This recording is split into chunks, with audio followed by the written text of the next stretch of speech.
billfold. So swole that I can't get the shit closed. So I money fold and rubber band wrap. And when it pop.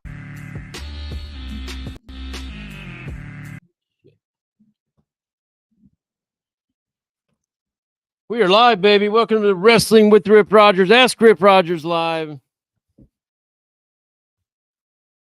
All the top stars are here today. With Manny the Weasel's the third one in, you know it's going to be a bad day.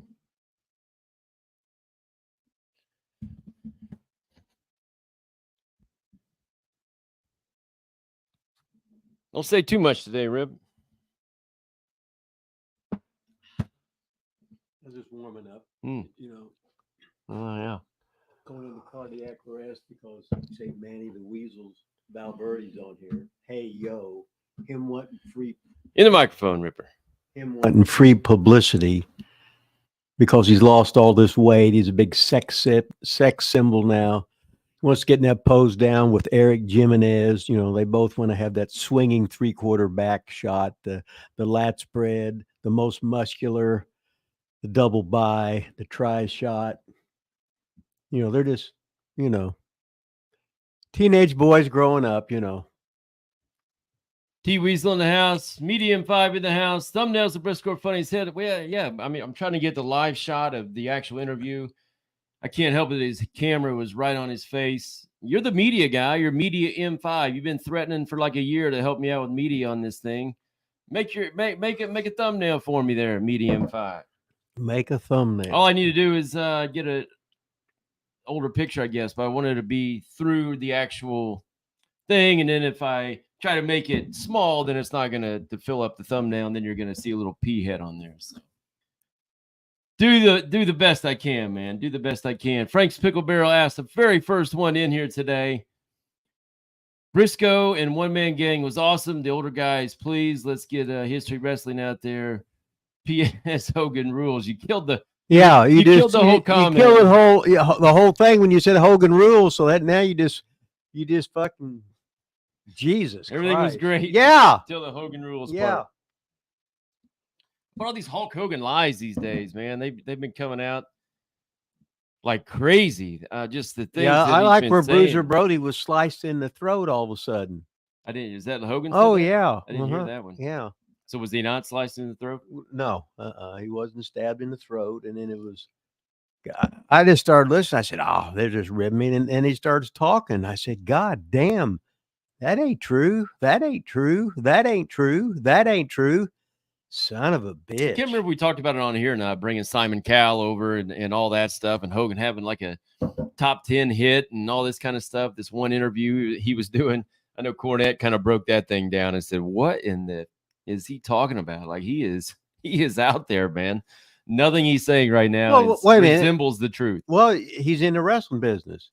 That's like Tony Khan saying, "Oh yeah, we got the record at Wembley Stadium." All of a sudden, now they start recounting that shit, and he didn't. I got a whole thing to do about that. Oh, okay. That one stuck out so bad, and I just shake my head. The thing is, with Hogan stuff, I mean, a lot of it you can just like Google or ask people that were there, or I don't know. It's just weird. Some of the stuff he's more or less making up. It's just wrestling. It's just like when WWE said they drew all that 93,000. Well, hell, with the football, with just the seating in the ringside is nowhere near 93 fucking thousand. When they said that, when they did the thing with Hogan and Andre the Giant, remember that? Oh, yeah. It was it the Pontiac Silverdome or whatever the hell it was?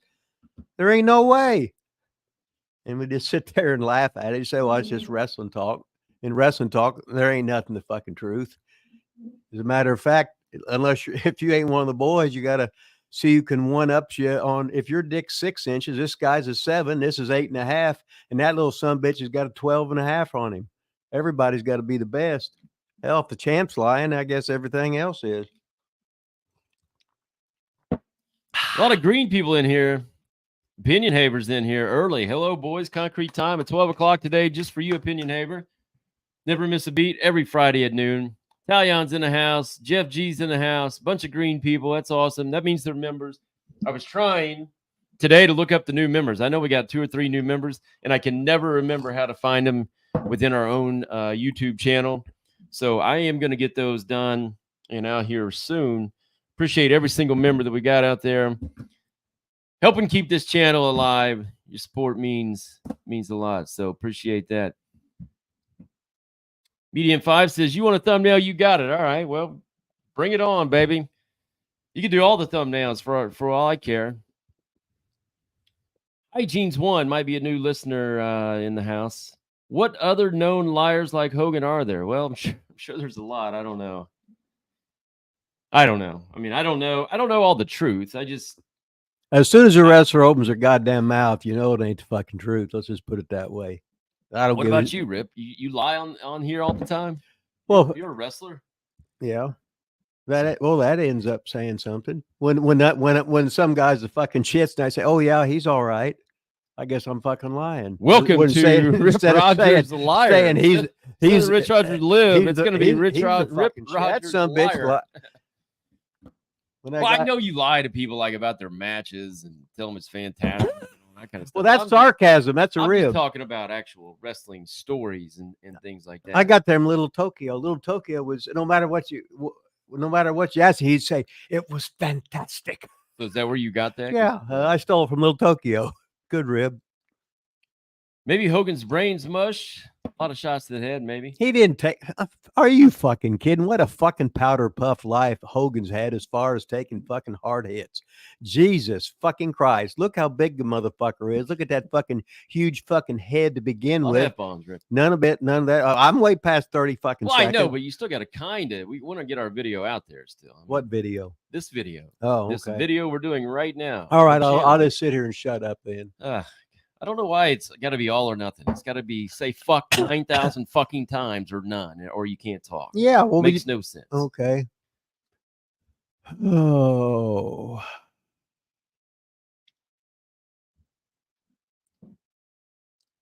I'll just shut up too. We'll just sit here in silence. All right, we'll have the double fucking shut up thing. Perfect. We can talk about a thumbnail, like I know what a fucking thumbnail is. Okay. Whatever. No. Well, Bobby Jaggers is one of the greatest liars in the history of wrestling. Dutch, he can take a 10-second story, make it 30 minutes. And even though you were there, all of a sudden when he'd talk, he'd forget about it. And you wasn't there, but you was the only one there and he wasn't there. So he's pretty good at that. So I'm going to just start doing it. I'm going to be the numero uno liar in all professional wrestling today. And I'll be like the promoters. Perfect. William Lidd, could you talk about how hard booking Central States was? It's the same as any fucking place. It doesn't make any difference. All I told Geigel is, look, I ain't firing nobody. If you want to do that, it's your fucking business. You can fire him, but I ain't firing nobody. I'll take what I got, give him different gimmicks, schmoz things up a little bit, and then we'll see what the hell happens. Said I was at a summer 1987 show in Des Moines, headlined by Brody and Abdullah, and you wrestled Bob Geigel. Nice sweatpants, Bob. Well, fuck. In that case, I should have fucking wrestled you. Maybe you could have come out bikini briefs. We could have seen your huge fucking warthog down at the bottom with the big fucking saucer head with skinny ass fucking arms acting like you was fucking over, and you could tell some lies on the way out. And then the bell would ring and I'd fucking expose you right there. So anyway. All right. Jeff G, #1 fan. All right. That's good. Self-proclaimed #1 fan, Jeff G. Put that in your handle there, Jeff G. Clayton, I saw him make a comment today that he said he was going to be on the beach or something. So he's on the beach or on vacation or something, but he's on. Clayton in green is on. That's pretty cool. Talyon Briscoe pulled some ass. Yeah, he did. I didn't realize that. I was watching. Pulled some ass. What's that mean? He got laid a lot. He got a lot of girls. Oh, no shit. Goddamn. When he was a goddamn baby face, he was goddamn Jack Briscoe's younger brother who was the world champion. Jesus Christ. He could have took Jack's leftovers and shit. If he'd have took all them leftovers, he still be hitting them bitches. I know where you're coming from. I went back to look, or was chopping up, editing the video and different clips, and it was like the first 45 minutes. All it was sex talk. All the times that Gerald Briscoe had hooked up. So we didn't get to any wrestling hardly in the first 45 minutes. It was all him and girls and guys as well. Let's talk about relieving pressure, right? I had to look up the Mabel thing. I didn't know what it was. Oh, okay. I thought we talked about that. I don't know. It was so the Mabel thing was I looked it up and actually saw one of the Bushwhackers talking about it on Briscoe and JBL's show.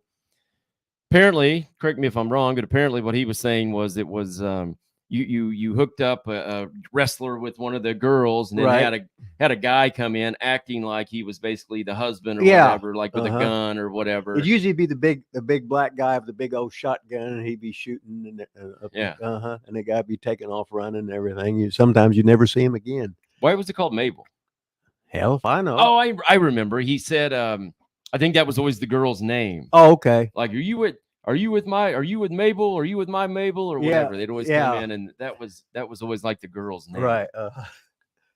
So I didn't know. You could tell it was a real old rib because who names their kid Mabel? Yeah, right. Yeah. Alex Pyrrhus. I don't know. Is that maybe a new listener? I'm not sure. Yeah, as a new listener. Rip question: what was one female WWE wrestler that you want to get a push in WWE? Will it be Shotzi or Zelina Vega? You must be new. Rip doesn't watch wrestling, so no, I don't watch wrestling. He probably doesn't even know who Shotzi is. No, I guess I don't have no idea who Shotzi is. Maybe Selena Vega. I've seen Selena. I've seen Selena Vega, and I'd crawl over broken glass to be with her. Yeah, she's pretty nice. I just watched the match I was going to get into here in a little bit too with Rhea Ripley. I think Rhea Ripley's awesome, Rip. I think if you actually watched Rhea Ripley a little bit, you would agree. I've never seen her, but she's such a freak looking, and she's like so ugly. She's good looking. Oh, she's hot. She's not ugly. She is hot. When you see her when she's not all made up, with or without. Oh, well, I think. Well, I hope your wife's watching. I'm sure she is. Her mom might be watching. Yes, but I think Rhea Ripley's really good. So we'll get to a couple more questions, and I'll she's grown on me. Touch on that. All of a sudden, I see a picture. Well, then again, you look at Dom, right? Yeah, that little guy, and then all of a sudden, she looks like she's a goddamn giant because he's a little skinny nerd. Well, nothing like living off daddy's name and getting you a job in there, right? True. Hey, I just saw somebody give me a thumbs up. I think that was through Facebook. If you're on YouTube, go ahead and hit that like button, smash it, whatever that is. Like it. Make some comments on this live thing. If you're watching on Facebook, get your ass over to YouTube and watch this. Get off Facebook onto YouTube. Medium 5 said, I think, there's SM White. Medium 5 said, I think, the weed fried his brain. God, who was I just listening to? Somebody was talking about Hogan. Or maybe it was on our show. I can't remember. But they said, if you were too rough, Hogan wasn't going to work with you anyway. Right. Hogan didn't want to be touched. Yeah, he didn't want. I wouldn't want to be either if I was in his position. It's like when guys would come in and just chop the shit out of him.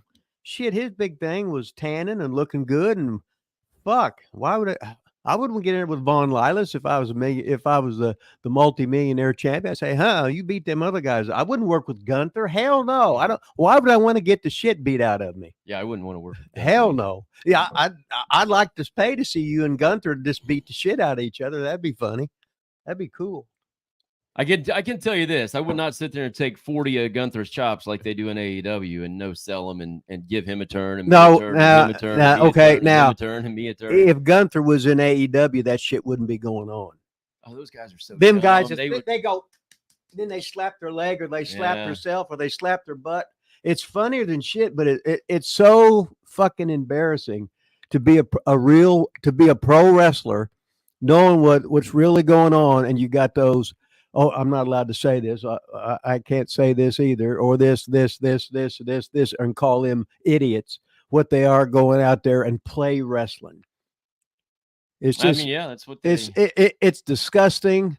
If you'd have done all that shit fucking 30 years ago, your ass wouldn't be anywhere. They'd have took all your shit, beat you up, thrown you out the back door, and said, "Fuck you, adios amigo. Go back to buying ringside, you fucking mark." John Tucker's in green. Hey, who did Lanny use as influences in the ring? Do you know anybody that influenced Lanny Poffo? Rip? He used to imitate a whole bunch of guys when we would have different kind of matches, and he would say, "This is this guy." This is Jeff Ports from an English guy and he was that's who Lanny got his punch from.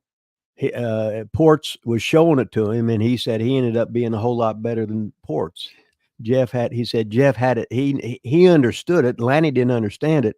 And he just started doing so many reps a day, reps, that he by do 10,000 reps of anything and you'll get real good at something. So he did like, I don't know, you want to call him gymnastics, but he did like real gymnastics. Yeah, he was a real gymnastics guy. He didn't guy. really do like gymnastics wrestling like you see today. I wouldn't describe it the same way. So did he actually do like, was he a gymnast for? Yeah, but not in high school, but when he was a younger kid. So he would, he'd walk on his hands, and he would do, he called a sky drop. It was a moonsault from how many years ago, but before there was moonsaults. Any hold he could get, he could bridge out of.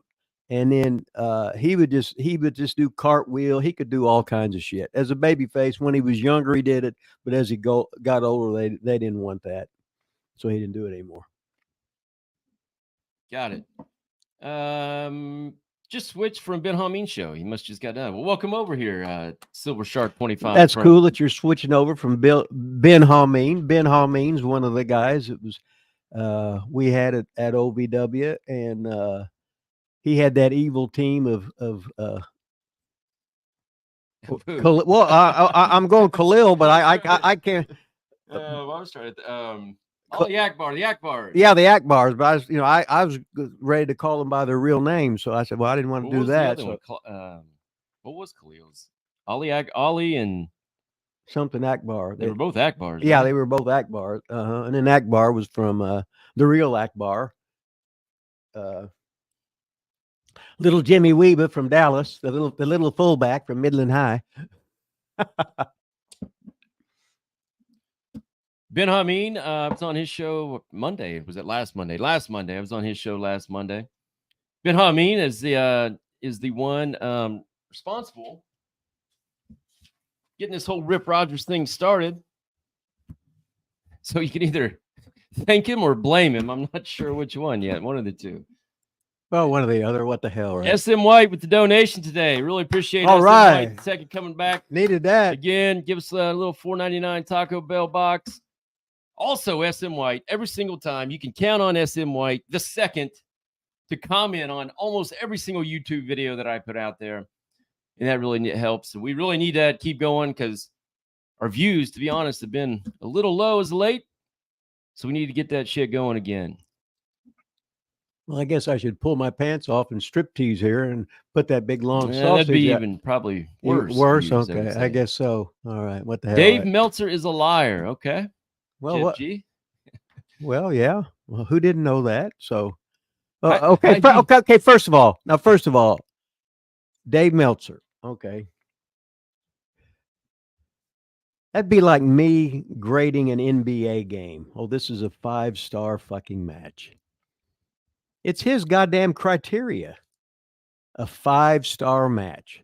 Well, you don't want 5-star matches. What the hell are you going to follow it with? I mean, you can't run. Oh, they had 22 false finishes. Well, who gives a shit? Just beat the motherfucker. It's like, oh, he got knocked down 22 times in the boxing match. The referee finally stopped it. What happened in the other match? Well, he got knocked down once and he got counted out and they carried him out. Holy shit, he must have really hurt him. Yeah, but the other guy got knocked down 22 times. So is the other guy real tough, or is the other guy really can't punch with a shit and can't finish nobody? Which one is it? That's the same like false finishes. Oh, he had 22 false finishes. Well, I go, hell, I guess he can't finish nobody. You get him in position, you can't even finish the son of a bitch. So you ain't worth a fuck. Oh, but he keeps kicking out. So now the goddamn heel's turning babyface because he's a tough son of a bitch who won't give up. Duh. Of course, you'd never think of that because you just watch wrestling and listen to what Uncle Dave has to goddamn say. Well, he said he's a liar. Why don't you come over here a little bit, Rip? Get in the screen there. Sit up and get in there. So, well, how did Meltzer? He just started his own thing, like publication. How did he become like the I don't know what you want to call him. Let's just call him the wrestling guru, if you will. How did that ever happen in the first place? I guess he just started up whatever you call it. So you get the subscription, you buy it. What he used to do, he wasn't. He would have a little thing in the beginning where he would say something about the big thing of the day, but then he would. What it was if you was in a Tampa territory, it would have all the territories listed in the States, Canada, and a lot of stuff in Europe, and they would give you who's there, who won the fucking matches, where they're going to, show their fucking schedules and stuff like that. So you could be some guy, get the thing get thing in the mail, and you knew what happened in all the territories like the week before, because it's usually at least a week delay, at least because of the mailing and everything. So you would know that Jimmy Golden beat Ron Fuller in Mobile, Alabama. You know that Eddie Graham beat Ivan Koloff in Tampa. You know that the Von Erichs beat the Freebirds. You knew that the Kamala beat up somebody for Mid-South. You knew that Bulldog Bob Brown was still raising havoc in Kansas City. You knew that Jerry Lawler was doing things in Memphis, that Ron Fuller was doing stuff in Knoxville, that George Goulas was still doing absolutely nothing in Nashville, that Bruno was still kicking ass in the WWF, that Vern Gagne was thinking about going outside and put the AWA versus WWF title challenge like the NWA did when the NWA had the big thing in Miami at the Bowl, where Bruno had his title against the Superstar Billy Graham, or Superstar Billy Graham had against whoever the hell was, but it was like WWF versus NWA. Shit, you could look at Dave Meltzer. He'd be talking about the Roddy Piper feud with Buddy Rose. You'd be going to San Francisco talking about Pat Patterson and Ray Stevens. You'd be going Mil Mascaris against whoever at the Olympic Auditorium. Go over to the Y, see what Prince Peter Maivia was doing, going to Vancouver, going over to Calgary, see how Stu Hart and all the boys were doing there, how the British Bulldogs were doing there, how Jerry Morrow was doing, the Cuban Assassin. Slip over to the Maritimes, you could see who was going to the Maritimes, what crew was going in here. You'd look at Montreal and see if Dino Bravo was still the champion, or if Andre was going in and out of there, and the list goes on and on about the different territories in the States, in Canada. Then you'd be talking about Otto Wanz in Germany. You'd be talking about mostly the Japanese groups. It was it was Baba and Inoki. They were the big ones, and they were the ones battling with each other, paying the big ass money out of there, and going on to guys that would work like Australia, New Zealand, Singapore, etc. And that's just and you could be looking at that in Meltzer sheets pretty much every week. They would have stuff like that. So without the internet, without cell phones, without Dave Meltzer was basically the internet for wrestling. That's what I'm getting to. How did he get all the information?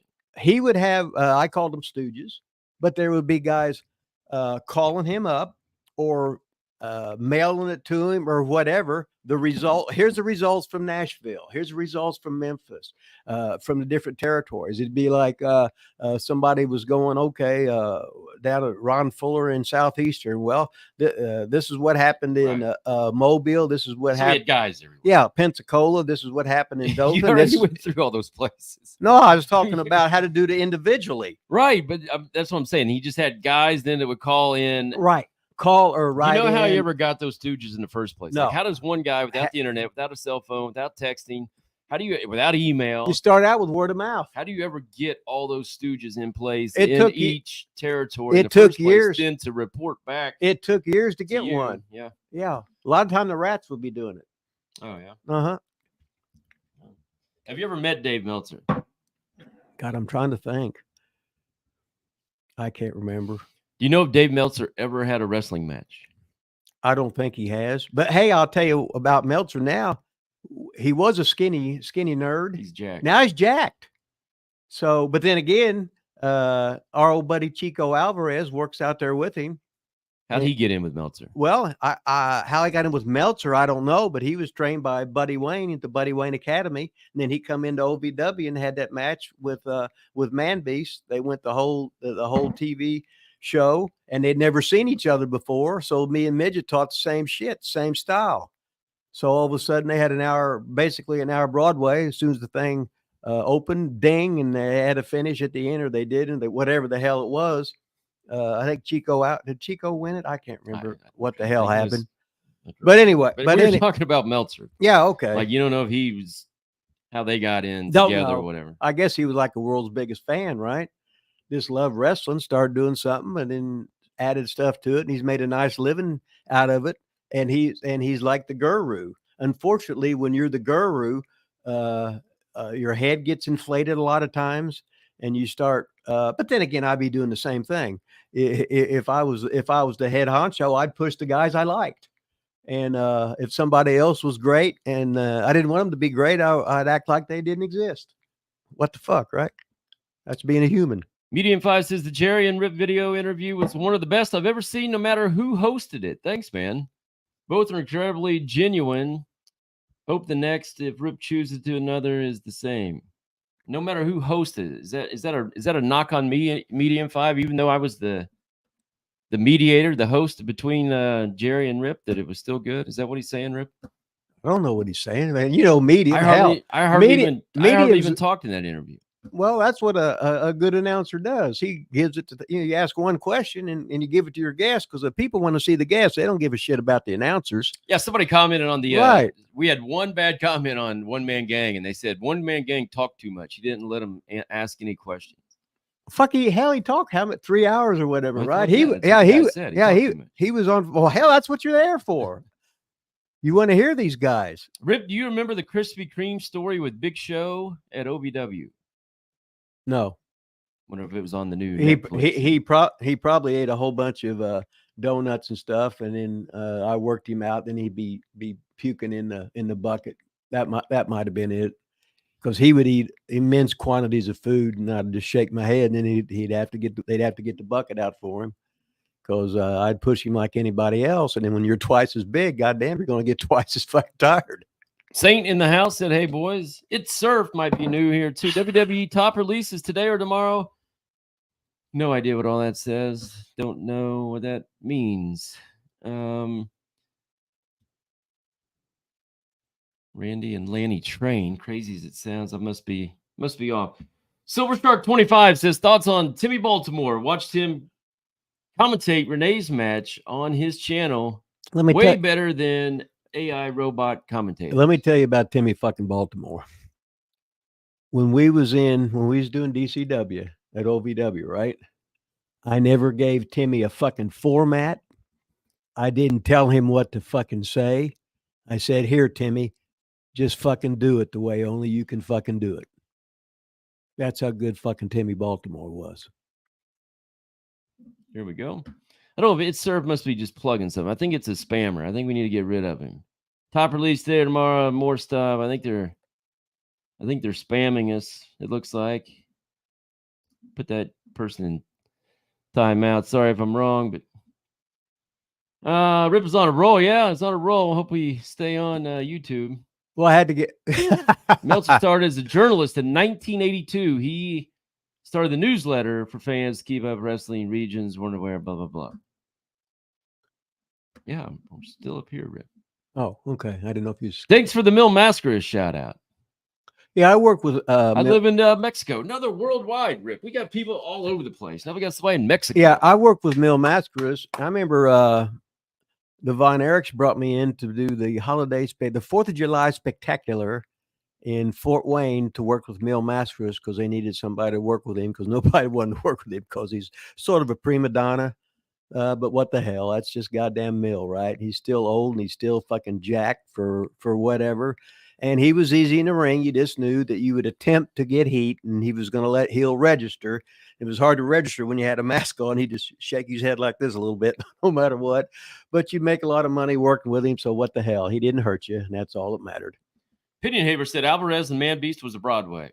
Okay. William Lynn said, "Did you ever cross paths with Colonel Buckley?" Oh, fucking Colonel Buckley Christopher Robley III from Frankfort, Indiana. Oh, really? Yeah, I remember the first time I met him, I was working for Dick the Bruiser, like 77, and he come home for Christmas, because he was like, he was the booker and stuff. I don't know at that time, but usually the booker for Watts, and he had the world's shittiest fucking body, and it was awesome. And he had the "Don't Call Me Yellow" t-shirt, and he'd have the like the loaded elbow pad and stuff. But then I remember I worked with Buck when I was going down to Fuller's the first time just to do TV with him. So I just ran from him all the way, and I had a hood on, so they pulled the hood off of me. Of course, they didn't know who the hell I was to begin with, but what the hell, right? Because so Colonel Buckley Christopher Robley from Frankfort, Indiana, professional wrestling superstar, booker, and that's who Rick Stewart was a buddy of his. Rick Stewart, who was did color for Fuller, then he also did it in Kansas City. We'll get no better than that. Rip, Scott Steiner ever slap you one time? We've talked about that on here. Rip doesn't remember happening. Talk to Scott Steiner about it. He doesn't remember happening, so probably be a slap you'd remember. So we're gonna go with no. Nobody remembers it except for Dutch, who wasn't there. Or I know he was knows? there. I mean, but Dutch makes up a lot of shit. Now, but if he hit me, I thought he would have knocked me fucking senseless to begin with. And I thought I remembered. Maybe he hit me so hard that I didn't remember it. But then I actually went to the one of the fan fest and asked him, and he did. He said, "Well, he said no, I know his brother was wanting to kill me one night, but he didn't. Luckily, because Rick would have killed me worse than Scotty. But what the hell, right? Killed you worse. I guess if you're dead, you can't be any worse, can you? Buckshot Kid finally in the house. Well, he's a little bit late today. He took off today. He said, "Oh." Medium 5 said, "Oh, me included, I think maybe." Okay, that's cool. Casey Shear might be a new listener. Rip, did you ever work with Bob Cook? I can't remember if I did or not, but we did Atlanta TV for a year. Bob was always coming up from Tampa. Bob's always a good boy, good worker, and he was excellent because he was trained by the great Professor Boris Malenko. When you're trained by Professor Boris Malenko, it don't get any better than that.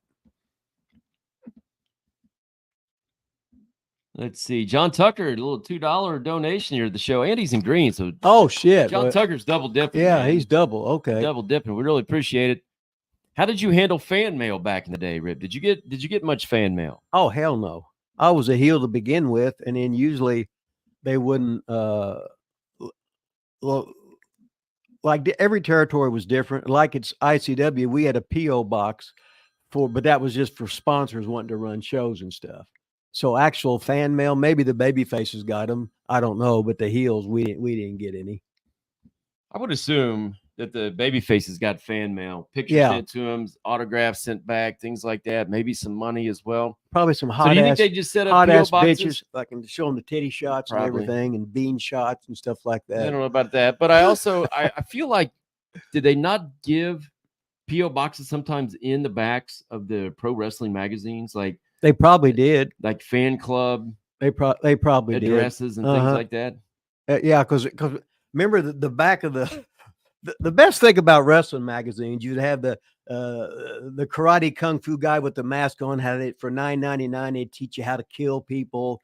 And then they had the Charles Atlas course. They have all these different things of selling shit. They were funnier than shit, but the advertisement was always more interesting than the stories.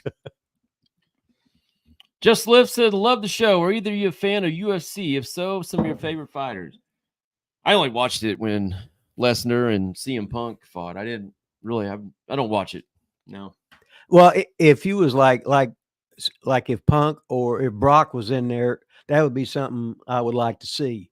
But if I didn't know you and you was this shooter extraordinary, it wouldn't mean fuck all to me. It'd be like Major League Baseball, just a Major League Baseball. No, I don't want to watch. I don't care about it. Not interested. Now, I watched it back in the day when I was in college in the mid 90s when it first started, when they didn't wear gloves. They didn't have rounds. They didn't really have any rules except for low blows and I think like eye gouging. So that wasn't that wasn't UFC, but that was the Tough Man contest. Well, that was the one with like Ken Shamrock was in against Dan Severn or something like that. I don't think so. Okay, this would have been the Gracies. Yeah, this was the Gracies. Yeah, they didn't have rounds. Maybe, but I'd have to look up see what it was called. Yeah, Gracie just dominated everybody with that with the jiu-jitsu, and then later on, everybody else started doing jiu-jitsu, and then his striking wasn't good, and then all of a sudden, when you come out with something new, that's one thing. Then if you're successful, everybody copycats you, and everybody did copycat him, and then all of a sudden, Well, and he had his time in the sun for a while there. He was the best. What was it called? America or Who are you talking about? Gracie? Oh, The Gracie system. Yeah, he was on fire there for a couple of years at least. He was at the head of it. Hoist Gracie. Yeah, I remember. I couldn't. That was great watching that stuff. Yeah, he always wore like the jiu-jitsu Right. outfit. Like he never, you know, Right. back then he wore the whole outfit. Right. Uh-huh. And then some of the guys would wear like spandex and no shirts and whatever. Mhm. And you could never see his body, but you would assume that he wasn't real big. I mean, there was no weight class then either. Right. It was, yeah. You And could then be, all of a sudden this big jacked up dude would be just tapping yeah. any way he could. Gracie would just latch on Yeah. to him and couldn't get out of it. It was awesome. Yeah, I did watch that. Yeah, he was really good. Ryan Mosley, get off Facebook, get on YouTube. Timmy Baltimore was really good. I did an interview with Ryan Mosley this week. He's got a show out. I can't even remember what it's called. Sorry, buddy. But he's a big OVW fan guy. G-Force. I think that G4 SYTH, whatever. I think that's Gary. I think it's Starcade Boy right there, Rip. Okay. It's got to be a Starcade Boy in disguise. Got the dusty. Best in the business. I don't know who he's talking about. Probably you. Not I think me. no, he's talking about Timmy Baltimore. I think. Oh, not. I don't think he knows Timmy Baltimore. If it's Well, wonder if Timmy he liked Timmy Charlotte and he moved for a while, or maybe Timmy Lexington or Timmy Seymour or Timmy Carmel. I don't know. What did you think of Ronnie P. Gossett in Memphis? Ronnie P. Gossett. Well, first, before I met Ronnie P. Gossett, when he was the announcer for Chattanooga, Tennessee. In 1978, he was the announcer, and he was the greatest. And he would take us out to eat. He'd take me and Randy and his dad out to eat every Saturday. We'd do TV in Chattanooga, then we'd do a house show that night, and we'd go out to eat at B's. It was a buffet there.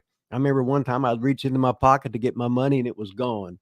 And I looked around and I said, Butch Thornton, who was Harry Thornton's, who was Nick Goulis's partner there. Butch was sort of shady. And as soon as I said, my money's gone. And all of a sudden Randy says, oh, Butch Thornton must have got you. But Randy paid for it anyway, but what the hell. But Ronnie P. Gossett was awesome. He was the timekeeper, and then he'd always wind Kenny Lucas up because he's always give the time, and he'd be going like 5 minutes gone, 5 minutes. And then he'd wait for Ken Lucas because you'd have that time thing in your head. So he'd wait for 10 minutes gone, and Ken Lucas, and he'd be going 5 minutes gone, 5 minutes. And Ken Lucas would go, God damn it, fuck you, Fat Albert. That's at least 10. And he would just do it just to wind him up. That was so funny. But Ronnie P. Gossett, he was one of the funniest motherfuckers I've ever seen. He'd be flopping that fat. And then you hated him as a heel, but when he turned babyface, he'd do that Fargo strut. Them jaws and jowls would be flipping and flopping with the fat and everything. And as Ronnie said, I've never been with a woman. I said, well, no shit. I'd like to see her if he had been. But Ronnie P. Gossett, he loved pro wrestling. He was one of the funniest motherfuckers, sharp motherfuckers you'd want to be around. He was cool. Yeah, I hated him when I watched him as a kid. Of course. As a manager, I hated him now. Any idea how he got started? No. The first I met him, he was the announcer there in Chattanooga every Saturday night for Nick Goulis and Thornton's dad, Harry Thornton. Yeah, they were the partners in Chattanooga. Now, did he play for the other team? Or who am I thinking of? No, I think he did. But was there another big manager that? Bert Prentice. Yeah, Bert. Yeah, Bert. Bert had a really good mind. Bert survived in this business a long time. I worked a lot for fucking Bert. He was easy on the fucking head. Your money was always there. I remember one night I was in Arkansas. I can't remember if he was with me or not, but I was having a cage match with the Carolina Kid, and he said, but we was on last, and the matches were going long. He said, Rip, can you have a 5-minute cage match?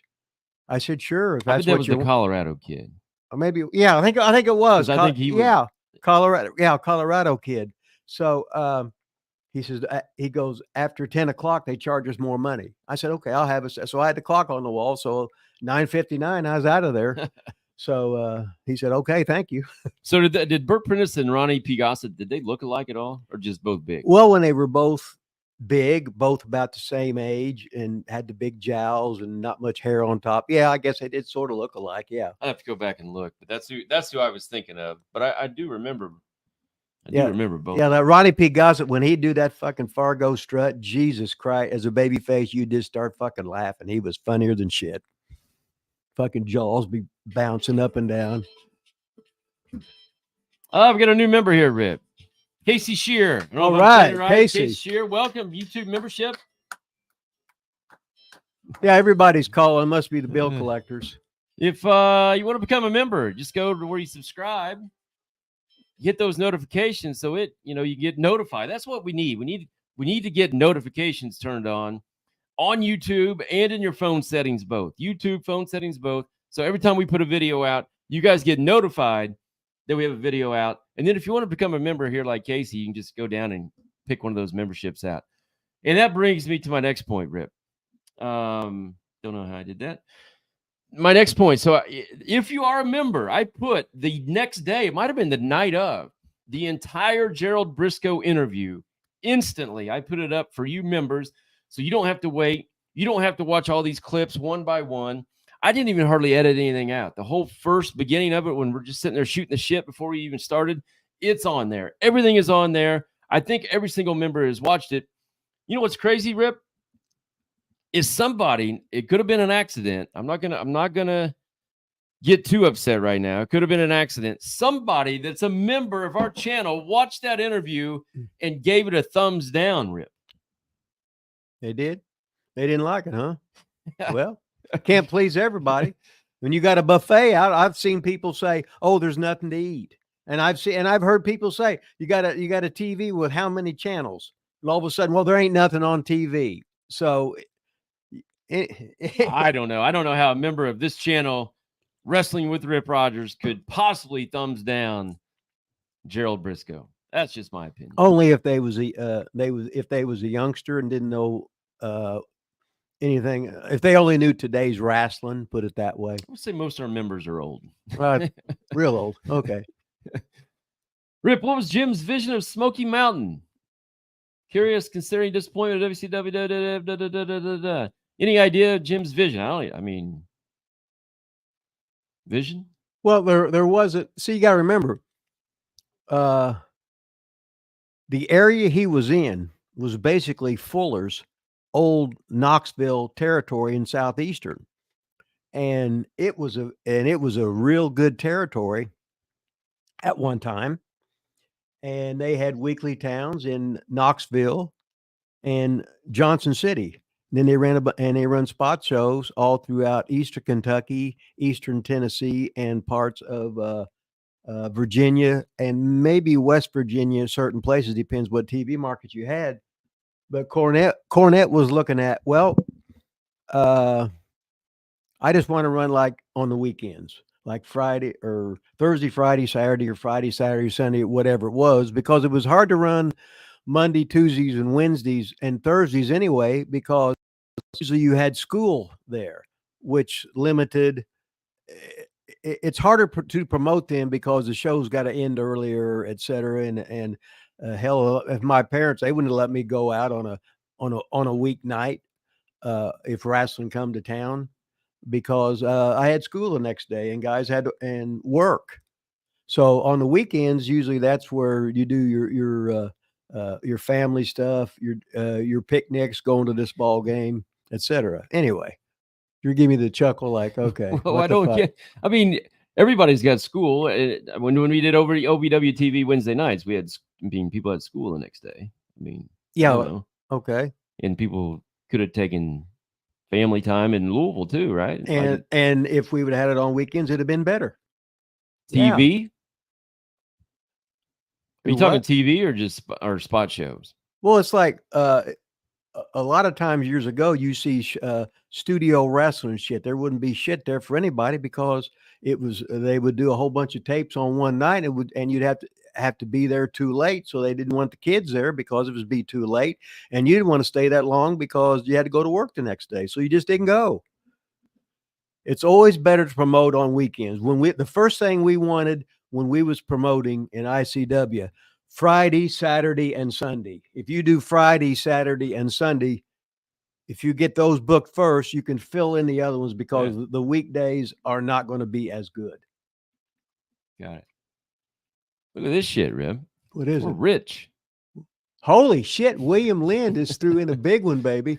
Holy shit. I'm going to bow. Well, you can't see if I bow down, but I'll give you salami. Rib finally put somebody over on here. Salami below me to William Lynn. Holy shit. The 1999. It don't get any better than that. That's a goddamn record for us. Thank you, William Lynn. Here, hands. I don't know why I can't get that to show up in the thing. William Lynn in the house, 1999. Thanks a lot, man. Really appreciate it. You think he's ribbing us? Oh, there it is. You think he's ribbing us? Yeah, it'd be like a bounce check, probably. Okay. Why didn't you just say salami bologna? Because is that a saying? Or why? It was on a Popeye cartoon from the 50s in black and white. No way. Was it really? Yes. All right. So when I coach baseball, I'm going to go off track here for a second.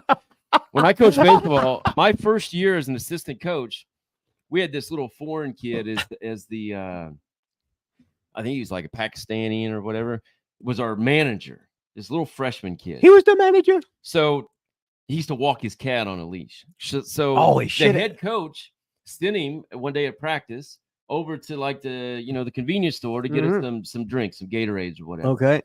And he goes, when you go up, and he told him, he also got him, told him to get something else. I can't remember. He said, now when you go up to pay for this, just go right up to the counter and say salami bologna, and you get 50% off. Don't say anything else. Just walk up, put the stuff on the thing, and just say salami bologna. They'll know what it means, and they'll give you half off. Okay. So it's a hell he of a comes rib. back, and he goes, I went up to the counter. I put the drinks up there, and I said salami bologna, and they just stared at me. And he said, so I looked at him again, and I said salami bologna. And they just looked at me and said, what are you talking about? He goes, I don't think they do salami bologna at this store. So I've never heard that before until you. I mean, I thought this guy was just made like this coach just made up salami bologna. I heard it on a Popeye cartoon in the 50s. Wow, that's wild. The black and white Popeye cartoons. This is when Bluto was Bluto, where they changed his name to Brutus later. Wow. Salami bologna. Who knew? Salami bologna. Casey Shear, who's now in green, says, Rip, you got any good Dr. Tom stories? Hey, Casey, I don't know if you know this or not, but we interviewed Dr. Tom on here. You might be new to the channel. You got to go back through our channel and look at that interview, pull it up and watch it. But in the meantime, Rip, any Dr. Tom, you can share one story if you got one? Let's go back. He was your boss once. Yeah, right? he was my boss once when I was teaching the WWE guys at OVW. And Dr. Tom said, what do you want, Tommy? He said, just hell, you know what to do. Just do it. I said, okay. So that's what I just did. Thanks again, William. Let's see where we're at here. I got a lot of shit to talk about today, Rip. I haven't gotten to any of them. That's okay. We can go overtime. So many questions here. Heavy D in the house. He's green. Heavy D in green. There you watching go. From work. Yeah. Did you ever meet Howard Finkel, Rip? Yeah, when I did WWF TV years ago, when I just went in there just for the hell of it. I was working all the WCW TV shows. I just told Jody Hamilton, they said, hey, Max Payne's working there now. And anyway, so I just went in when Max got me booked, whatever, just to say hi, see people, whatever. And that was the last time I seen Fink live. Oh, yeah. Mm-hmm. Visfek said Bert is dead. I think. Yeah. I mean, you knew that, I think, right? Yeah. Rip, better worker, Owen or Bret Hart?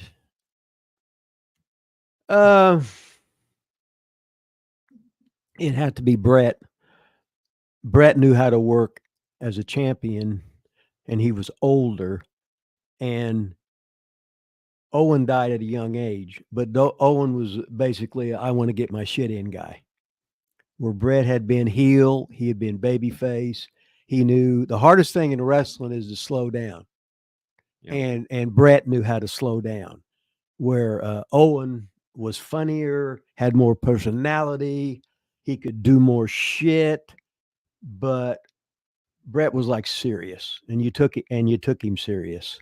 And Owen was a funny guy and a prankster and a nice guy. Any idea how they got along in real life? No, have no idea. But all the Hearts, they had a whole shitload of them, and they were all different. And it was, you just shake your head. They were all not, two of them weren't alike. They were all different direction. You just shake your head and go, God damn. Maybe Mrs. Hart looked like the mailman, the milkman, or the kid coming out, whatever. But what were they in age? Was Owen was he? Yeah, Owen was the baby. And what the hell? I'm trying to think of the oldest one. He had quit the business by then. He was still living at home. He's 47 at the time. He's dead now. I'm trying to think of him. He was older than Bruce. Shit, I can't remember. Now, did the other Hearts, did they ever do anything with WWF? Do you remember? Like, they never signed, they weren't there ever long term, were they? No. Did they like just staying at home more, do you think? Or no, as long as they stayed at Stu's house, hell, they had a car. They had 3 squares a day. They could do what the hell they wanted to. They was still living off Stu. Hell, it didn't get any better than that. They were the kings of Calgary before cable TV. And then, hell, it couldn't get any better than being a Hart in Calgary. It'd be like being a Lilas today, I guess. Yeah. Yeah. Very, very similar. Could you talk about, this is from William Lynn, who gave us the big donation, Rip. So we got to answer this question. All right. Could you talk about about who? What's that say? Ali Hassan? Oh, you're talking about Jack Jack Cougar, the bounty hunter. Yeah, Jack Kruger. I remember I met him. He was working for Dick the Bruiser. Oh, was that the one we were trying to think of that one day? Remember? I had the picture with my sister. Would he have come to Seymour before? It might have been, but he'd have been a cowboy then, I'm thinking, unless he would have come in. I think it was the bounty hunter. Isn't that who you just said? Yeah, he was a bounty hunter. Okay, go ahead. Okay. Sorry. I think it was the same guy. I got a picture. Well, see, there was 2 bounty hunters. Oh, there was? Yeah. Well, there was really 4 bounty hunters because they were different eras, But I remember we went to Merit the first time in the Maritimes, and he hooked up with a Cuban assassin, and he was Angel Ancevita, and he was tag partners with Angel Ancevita, and Angel worked everywhere, and so he would get Kruger in, and then they worked a lot of territories. And he got a job for WWE driving a truck, like driving a ring truck there or whatever. But then he didn't want to go when WWE. He wanted to fly there and pick up his truck and whatever. And then all of a sudden the flight was canceled and he got fired. So he had a nice, easy job, making a lot of money, but it didn't last very long because you got lazy. Let's see here. Corny's vision, SM White II says Corny's vision was to stay the hell away from Jim Herd and Ole Anderson. I don't know if you want to do anything with that or not. We don't have to. Where else we had? Rip. Did you ever visit Staten Island, New York, Rip? To see Randy at his homes. What's he talking about? I don't know. Randy Savage? Do you live out there? Did you ever go out there to see him? No. Rick Rude. Thoughts on Rick Rude, Rip? He was a tough guy. He was with that group with the bouncers like Animal and Hawk and Crusher Khrushchev, all the guys that were bouncers at this one bar in Minneapolis. It'll hit me when I'm not trying to think about it, but they were all bouncers there, and that's where Ole got Hawk. And Ole liked big, tough guys. Then he can teach them how to wrestle. So if they was this big and jacked, athletic, and Hawk smarted off to Ole, so Ole liked him right away. So Ole liked tough guys in the goddamn business. That's for damn sure. And Rick Rude was definitely one of them. He was an arm wrestler. I'll tell you that. And he'd arm wrestle anybody. That'd be quite the bar to go into with Hawk and Rick Rude as the bouncers. Yeah. Yeah. I said, oh. See, I would have never guessed that. I mean, I've heard everybody says that Rick Rude was a legit tough guy, but watching Channel 3 wrestling, Memphis, whatever, Lawler's wrestling as a kid when Rude, and then on to the WWF when he did the dancing and the swing, and that you wouldn't look To me, anyway, I didn't look as rude as a tough guy. Well, you got to remember when he was doing all the stuff. he so. was like 6'4". Yeah. Yeah, he was a tall guy. Then he had the afro, and then he had the low body fat thing. But when you got to his fucking hands and fingers were fucking huge, and he'd just crush your hand when you was on the arm wrestling thing. He was abnormally strong, put it that way. David Linville, I have an idea. It's about Dundee and Savage being wasn't there. I don't.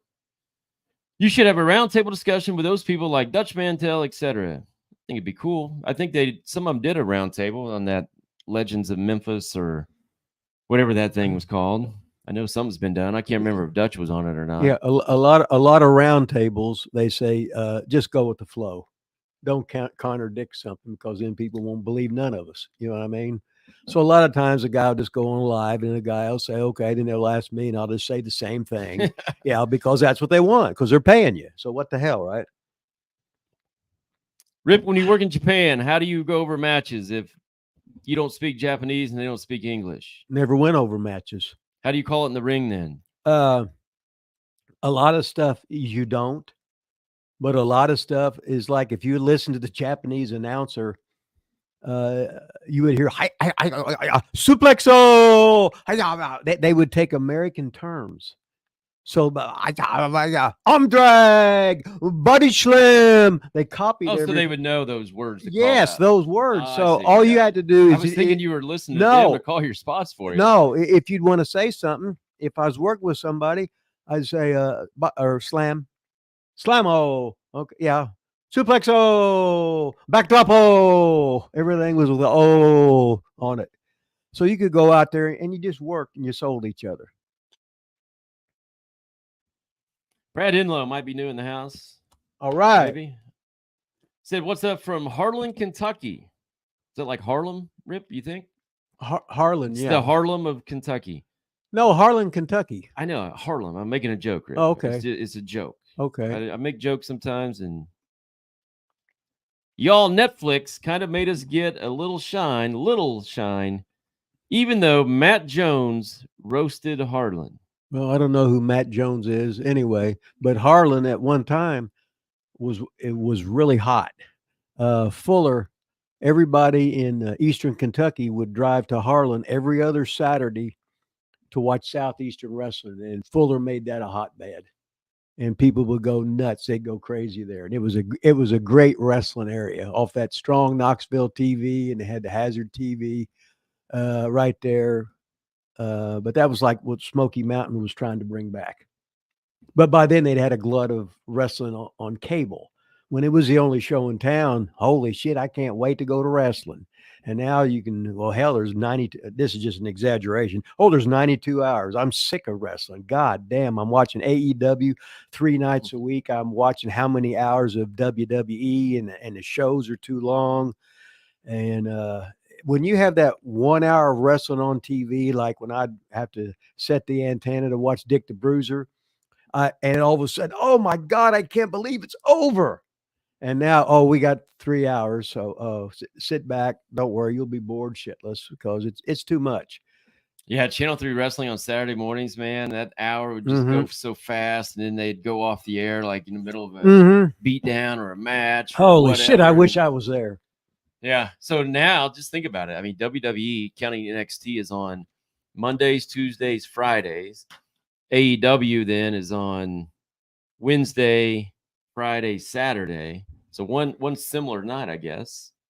So 5 nights a week you can watch wrestling. Yeah. So I'll be sick of wrestling.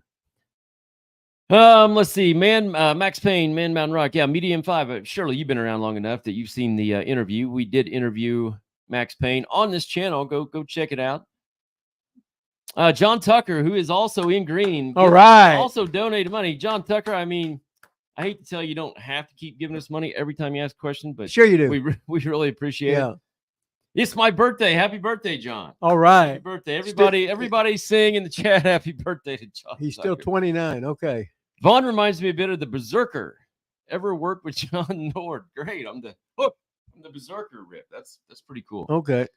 You ever wrestle John Nord, Rip? That's the question. No, but I always see him at the conventions. That's the $5 question, Rip. You know, Okay. nothing on him at all? Nothing? I just said no. Did you know, were you ever with him? Because all I know him from is the Berserker in WWE. Was he around other places? Do you know? I just knew he just did a Brody imitation. That's all I know. Yeah. He was a big guy, I'll tell you that. So never saw him in the territories? No, Sorry to waste your $5 question, John. Sorry about that. Next time, just make up an answer for $5, Rip. Oh, okay.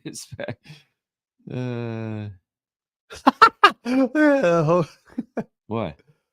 Look at Just Lift. Hogan said he was there, and Savage hit Dundee with brass knuckles. God damn. Well, he's ribbing. Oh, okay. That's got to be a rib. Okay.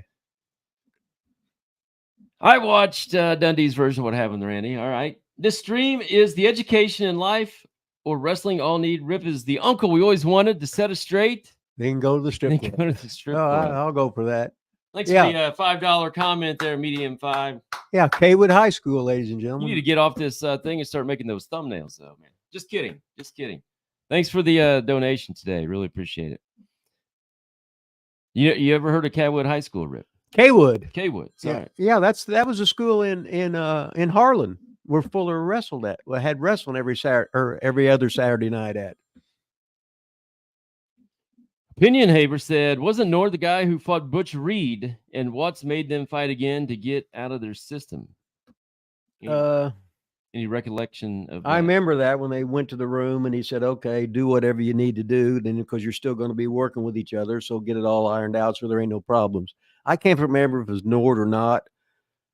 Or it might have been Nord under a different name because guys would change names a lot then. I can't remember, but I remember the story about Watts though. But that was normal. All right. I'm going to get, I don't know if people can see us on here. Can you guys hear us, see us, anything? Is this thing on? Look at this, Rip. We got the PWI 500 top 10 right here. Seth Rollins, Roman Reigns, Jon Moxley, Gunther, Vikino, Rip, MJF, Okada, Orange Cassidy coming in at number 8. Josh Alexander and Cody Rhodes rounds out the top 10. But there's no Brock Lesnar, right?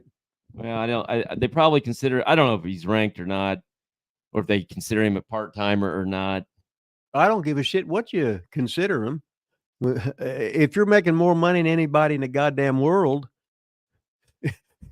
pro wrestling to the top, you got the top 10. Hell, I remember when. What do you think of Orange Cassidy being 8? Well, see, when they brought him out with them phony ass fucking shin kicks and all that stuff like that, no matter what he does now, it doesn't matter. That'd be like Shawn Michaels turning into loving Jesus when he was such an asshole for all those fucking years and doing it. I'm just saying, that ain't what it really is. So I know he's just doing what Tony Khan said to do. Well, that's what he already did. Yeah, Tony he Khan already hired him doing that. Right. Okay. Tony Khan didn't create Orange Cassidy. He was already doing shin kicks when Tony fell in love with him and brought him into the company. Oh, he was? See, well, I didn't know Tony that. doesn't come up with the hands in your pocket gimmick. Oh, Tony, my. No. Oh, well. I bet Tony does probably not created very many of any characters would be my guess. I don't know. Any comments on the top 10, Rip? I thought this would be breaking news. Where'd they go? Well, I can't leave them up there forever. It only lasts like 20 seconds. Well, you got Jon Moxley as number 3. Jon Moxley exposes the business, shitty ass kicks, shitty ass fucking punches, and blades himself in front of the fucking camera. And to me, it's embarrassing. And he can say, "Hey, you old fucker." I said, "Yeah, and what's your point?" And I said, "No, you're phonier than fucking shit. And it's an embarrassment to the wrestling, of course." But everybody on TV, you already told everybody it's phony anyway. So what the fuck, right? So make all the money you can, John. Just do what the hell, whatever you're doing. I ain't got no money, and you make millions and millions. So the ribs on goddamn me. So what the hell, right? So hell, make Moxley number 1. What the fuck, right? Yeah, I'll make him number 1. I'll take all that back. He's the greatest in many, many months. I just don't get the Jon Moxley. I don't know. I've never met him. I just don't get the Jon Moxley. Whatever, love or people think he's so great. Don't really understand it. So something else I want to get to, Rip. You talked about it earlier today. As soon as we got here, The big Tony Khan misspeaking. Look at this tattoo. Will Ospreay got a tattoo of 81,035 on his arm because that's how many people he wrestled in front of at Wembley Stadium. I guess he's going to have to change that tattoo. Even though it wasn't true. What are your thoughts on Tony Khan and saying how these people were there, and then it was like 9,000 less they came back? I don't know any promoter that didn't fudge on the houses, but they usually when they're talking to the other promoters, they would be upping it. But then when they'd tell you that there wasn't as many people there, so they didn't have to pay you as much money. But yeah, it goes back to the Andre and Hogan thing at the Pontiac Silverdome, where they lied by thousands and thousands and thousands. And Vince is going to make anything up because he can, and that's goddamn wrestling. And Tony's doing the same goddamn thing. Well, here's where I think it's different, is because Tony Khan actually came out, from what I recollect, and said, unlike Vince McMahon, who fudged on all the numbers, we're telling the truth. We're getting it in Guinness Book of World Records. They brought in Guinness, from what I understand, to make this an official number, to say that it wasn't fabricated, it wasn't exaggerated, it wasn't like the WWF. We're doing it legit. And then the government basically of England came in with the official attendance record, and basically called Tony Khan a liar, and it was 9,000 less than what Tony said. This is my understanding of the story. Okay, just like years ago, they had that Greg Supercard in Korea years ago. That was a 2-day thing, and they did way over 100 and some thousand, or I don't know what the hell it was, because you can't believe nothing you read on the internet. You can't believe nothing Meltzer says or anybody says, because it's pro wrestling. It's all fucking bullshit. Get fucking none of real. These are Meltzer. This is Tony Khan getting the Guinness Book of World Record in to say, I am not lying. That's the point I'm trying to make. So when he came out and said, I'm not lying, this is a Guinness Book of World Records, let's make it official. And they said, no, it's actually you're 9,000 off. So it's not. Well, I guess if Tony says he's in fear of his life from CM Punk, I guess he's telling the truth with that too, right? Yeah. Not make this fucking shit up. I am currently in Japan. I've had no fucking sleep. I am tired. And I wake up. This is the worst fucking day of my life. Do you know how hard it was for me to get a tattoo? Oh. My mum fucking hates them, bruv. They announced it to everyone. They announced it as they announced it to 81,000 people. I've got this fucking thing on my arm. Queen's Park. He's a Queen's Park. So he comes out and he's making fun of his own tattoo. Yeah. They announced it. Tony Khan announced it. 81,000 people. I went and got the tattoo on my arm, and now I got this tattoo on my arm, and it's God, I bet 9,000. I wonder if he was drinking that night. That is awesome. Well, what the hell? It's a hell of a story. And then just think, anytime he goes out and somebody will ask you, he'll just pull up his arm right there, and he's got it on there. Well, that son of a bitch is over forever. He's famous for that now. Hell yeah. That's cool. Great. That's the greatest thing we've done on the show today. And here, Rip, this is supposedly last week's Dynamite, this week's Dynamite. Well, they could have squeezed a few more fans in there. They said that it drew, I think it was like 23 or 2,400 for AEW Dynamite. I can't even remember. AEW Dynamite. This was a picture of Dynamite. There, you can even see Dynamite up there. Yeah. So it's not even the other one, the shit show or whatever. This is the main show. What night was that on? Was that Wednesday? Well, it's every Wednesday night. Okay, then that was in Indianapolis. No, Indy was last week, Wednesday. That's what I'm talking about. This was like 2 nights ago. Oh, 2 nights ago. Oh, this was 2 nights ago. All right. Indy was last week. Okay. So. Big house there, Rip, for AEW Dynamite. A couple thousand people. Unfortunately, with AEW, it's a big deal to see them the first time. And it's like in anything in promoting, usually the second time you come in, it's going to be half of what it was the first time. And in the third, it's going to be about half again of what the second one was. And then it levels off there because the new war's off. It used to, if it was a big deal, if I'd been watching wrestling on TV for years and years, like they did in London, finally they get a chance to see the stars in action, they'll go. But will they come back? It'll probably be, well, if they do 80,000, then next time 40,000, next time 20,000. Then, oh, now we're going to the small building. David Linville said, Rip, you mentioned Dick the Bruiser. I remember a story where my uncle worked on his car when he lived in Indianapolis. All right. He probably worked on one of his Cadillacs. Saint's talking about Japanese wrestlers. We don't know anything about them. Sorry, Saint. Brad Enlow said that was in Cincinnati. Okay, on Cincinnati. Wednesday. Okay. John Tucker and Green. Look at that. I got a compliment today. All right. Vaughn, well done today. Thanks, man. Appreciate it. Has some other news, possibly rumors, possibly Rip. Your girl, Jade Cargill. Now, she just came back Saturday night on AEW Collision or whatever. Mm-hmm. But the big rumor is on the internet that she's going to go to WWE, Rip. Now, you got in with Jade and Brandon Phillips. You guys are all three like best friends almost.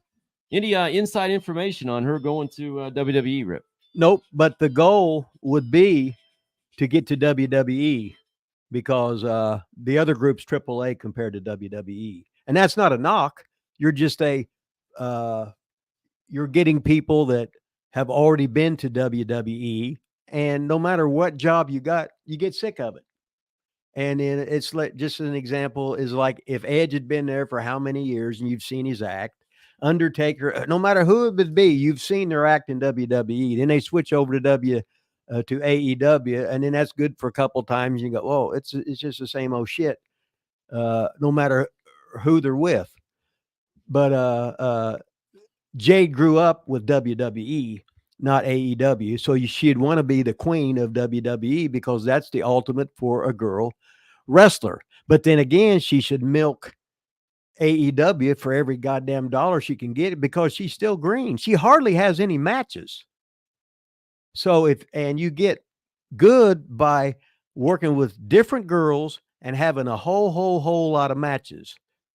And she's hot enough. She can always get a job, and she's always going to be the queen. They're not going to hire her to be some understudy. They're going to hire her to be the fucking to be the champion because she's so hot. So when you're selling tickets and you can work too, it don't get any better than that. And she's with Brandon Phillips, former Cincinnati Red Major League Baseball star. So her life don't get any better. Don't get any better than that. And whatever she wants to do, she's a hot bitch. So go get him, Jade, baby. Go get him, Brandon. Here's my question. Oh, let's say that WWE doesn't budge on their number and Tony Khan, is offering her double. Then do you still think WWE's the main goal and to take less money? If your goal is to be WWE, you're not even really thinking about the money. She's not thinking about the money. She's thinking about when she was an athlete, when she was a kid growing up, she was mesmerized with WWE. And if she's made $10 million already, what the hell's another $10 million? She's going to eat clean. She's going to train. She's going to do the same old shit. She's just not going to have to worry about making a partial electric bill payment like we got to do. I just wonder if she goes to WWE, though, if they don't send her to NXT to get that training that she might need, I don't know. I would have, no matter who they were, I would be doing and they would be going to class every day. Yeah. If an AEW, they get guys, but they're not any good. They're not any good because they don't have reps. They don't have any reps because they don't have any shows unless you're on. If you work TV, to stay in AEW because you don't have to work. Yeah, but you want to get good. You can't get good without the reps. It takes years and years and years. Guys got good because they had 350 matches a year. That's how they got good. Now all of a sudden we're on AEW, and this guy's been under contract for, this is just a number. He's been under contract for 3 years and he's had 3 matches, or he hadn't even worked at all, but the check don't bounce. How rotten in the ring is he? He's got to be horrible. Hey, let's play in the major leagues, but not go to practice. Let's play in the NFL, but no practice. Let's play in the NBA, but no practice. Let's just play, have a good time. There you go. I like that. That's why I want to go to AEW. Well, if I could, let's just throw this number out there. If I could make $1 million to go and wrestle for AEW Uh-huh. and do 1 or 2 shows a week Uh-huh. and not have to practice, or I can go to WWE and make, let's just even make, $500, Right. let's say $250,000, but I got to go to NX, the Performance Center, every day and then do 2 or 3, 4 shows. I'm picking AEW. I'm picking AEW. Yeah, we got a different mindset. Okay, that's okay. I mean, We got, hey, it's a buffet, and I took chicken, and you took steak. So what the Yeah. hell, right? I did see Will Ospreay. I guess supposedly WWE did offer him a contract, according to him anyway. Mm-hmm. And he said that, the reason he went to New Japan or where he was at, he's like, because I can live basically in England. I don't have to move to Japan. I don't have to be there full time. I can still live at home. I can still see my family, everything like that. And so basically the same thing with WWE. I'd have to move to the United States, be in the United States, never hardly ever come home, basically. And so that, now he's doing in New Japan and AEW split to where he can basically live in England and be a homebody and still make, I'm sure he's making really good money, would be my guess. Well, everybody's got decisions to make, and everybody's lifestyle. It's like me years ago. You remember I'd come back to Seymour once a year, and that'd be it. Yeah. And we'd work a Christmas show or whatever. The rest of the time I was out on the road wrestling, but that's all I knew. So if I was wrestling 350 days out of the year, that was fine because I didn't want to be on the road and be off. I remember I had a house in Seymour. Then I had to have a motel on the road. But then the spot show was so long, we was going the other direction. I had to get another hotel. So I was paying for that day. I was paying for three different places to live. But that was just a wrestling business, and I understood that. I'm the one that wanted to be a wrestler. I'm the one that wanted to be in. And I said, well, if at the end of the day I make $10, what after paying everything, what the fuck, right? You got the good days with the fucking bad.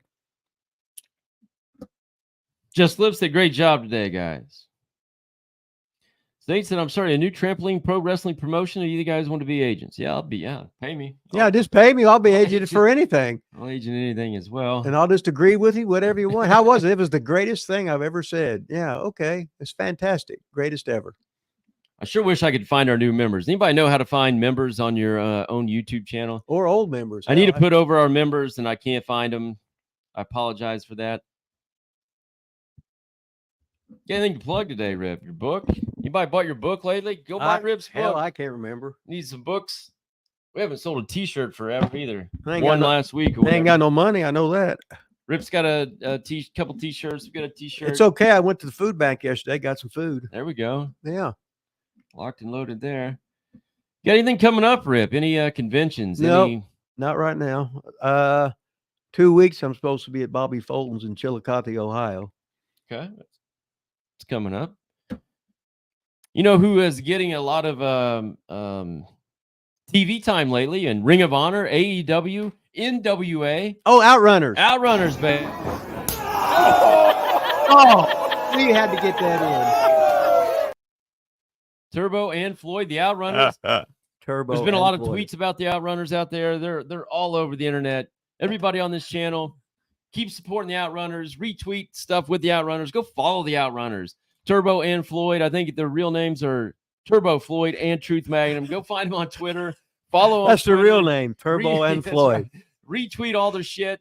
We got to get this Outrunner craze going worldwide, internet wide. We want them signed. Maybe Maybe they can get us booked. Maybe they can get us booked. Yeah.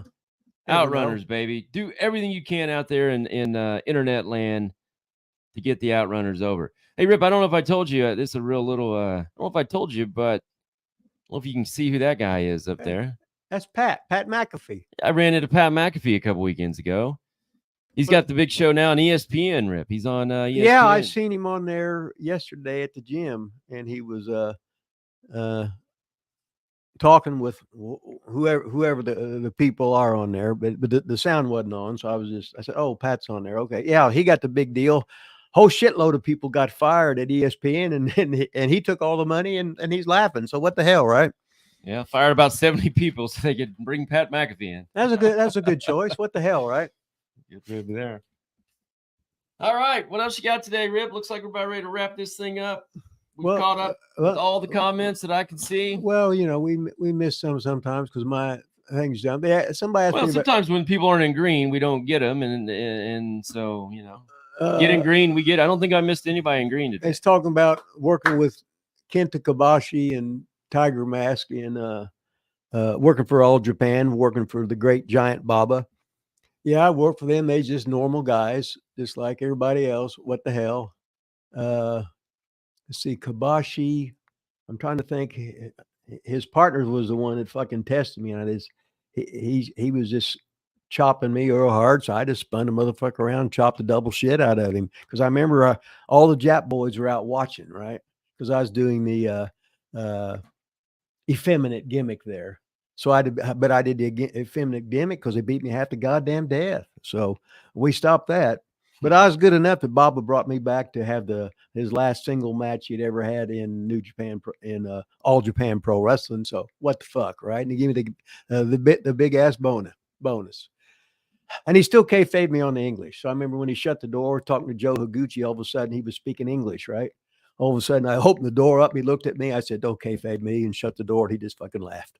And then when I shut the door, I heard him go, "Kayfabe." Good rib.